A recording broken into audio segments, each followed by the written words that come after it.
പണിക്കെത്തിയ വീട്ടിലെ യുവതിയോട് മോശമായി പെരുമാറി രൂക്ഷമായി പ്രതികരിച്ച വീട്ടുകാരെ തേടി പിറ്റേദിനമെത്തി അക്രമം അഴിച്ചുവിട്ട് ഇതര സംസ്ഥാന തൊഴിലാളി. തൃശൂർ ചാവക്കാടാണ് സംഭവം. പുലർച്ചെ 2:30-ക്ക് എത്തി വീടിന്റെ ചില്ലും സ്കൂട്ടറും തകർത്ത് കൊൽക്കത്ത സ്വദേശി രാജുബായി അറസ്റ്റ് ചെയ്തു.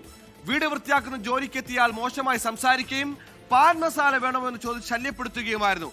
യുവതി പ്രതികരിച്ചതോടെ ചുമരിൽ 2:30 എന്ന സമയം രേഖപ്പെടുത്തി പുറത്തുപോയാൽ പിറ്റേദിനം പുലർച്ചെ 2:30-ക്ക് എത്തി യുവതിയുടെ വീട് ആക്രമിക്കുക.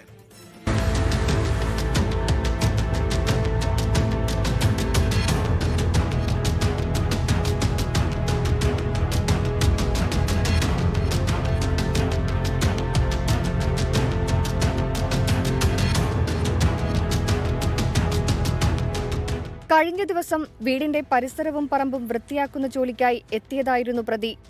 ഈ സമയത്താണ് യുവതി വീട്ടിൽ തനിച്ചാണെന്ന് ഇയാൾ മനസ്സിലാക്കിയത്. ജോലിക്കിടയിൽ വെള്ളം ചോദിച്ചെത്തിയ പ്രതി യുവതിയോട് മോശമായി സംസാരിക്കുകയും പെരുമാറുകയും ചെയ്തു. പാൻ മസാല വേണോ എന്ന് ചോദിച്ച് ശല്യപ്പെടുത്താൻ മുതിർന്ന ഇയാളോട് യുവതി ശക്തമായി പ്രതികരിക്കുകയും താക്കീത് നൽകുകയും ചെയ്തു. ജോലി സമയം കഴിഞ്ഞിട്ടും പരിസരത്ത് ചുറ്റിപ്പറ്റി നിന്ന പ്രതിയെ സമീപത്തെ ക്വാർട്ടേഴ്സിൽ താമസിക്കുന്നയാൾ ഒച്ചവെച്ച് ഓടിക്കുകയായിരുന്നു. എന്നാൽ പോകുന്നതിനു മുൻപ് പ്രതി വീട്ടുമുറ്റത്ത് ഇംഗ്ലീഷിൽ ചില വാക്കുകളും 10:30, 2:20 എന്നീ സമയങ്ങളും എഴുതിവച്ചിരുന്നു. പ്രതി എഴുതിവെച്ച കൃത്യം സമയമായ പുലർച്ചെ 2:20-ന് ഇയാൾ വീട്ടിലെത്തി അതിക്രമം അഴിച്ചുവിടുകയായിരുന്നു. വീട്ടുപറമ്പിലുണ്ടായിരുന്ന സ്കൂട്ടർ തള്ളിമറിച്ചിട്ട് നശിപ്പിച്ച പ്രതി വീടിന്റെ ജനൽച്ചില്ലുകൾ അടിച്ചു തകർത്തു. മുറ്റത്തുണ്ടായിരുന്ന കുഴൽക്കിണർ പൈപ്പും ഇലക്ട്രിസിറ്റി മീറ്റർ ബോർഡും പൂർണ്ണമായും നശിപ്പിച്ചു. ഇതിനു പുറമെ പുറത്തുണക്കാനിട്ടിരുന്ന വസ്ത്രങ്ങൾ എടുത്തുകൊണ്ടുപോയി നശിപ്പിക്കുകയും ചെയ്തു.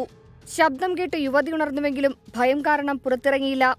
രാവിലെ വിവരമറിഞ്ഞ് വാർഡ് മെമ്പർ സലീം ആച്ചപ്പുള്ളി സ്ഥലത്തെത്തി ചാവക്കാട് പോലീസിൽ വിവരമറിയിച്ചു.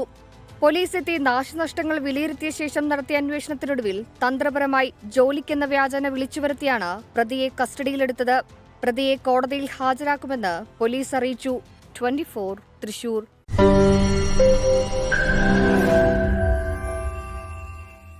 ലോകത്തെവിടെയായാലും ഏത് സമയത്തും 24 വാർത്തകളും ഓഗ്മെന്റഡ് റിയാലിറ്റി പാക്കേജുകളും എക്സ്പ്ലെയിനറുകളും വിശദമായി കാണാൻ ഞങ്ങളുടെ യൂട്യൂബ് ചാനൽ നിങ്ങൾക്ക് സബ്സ്ക്രൈബ് ചെയ്യാം.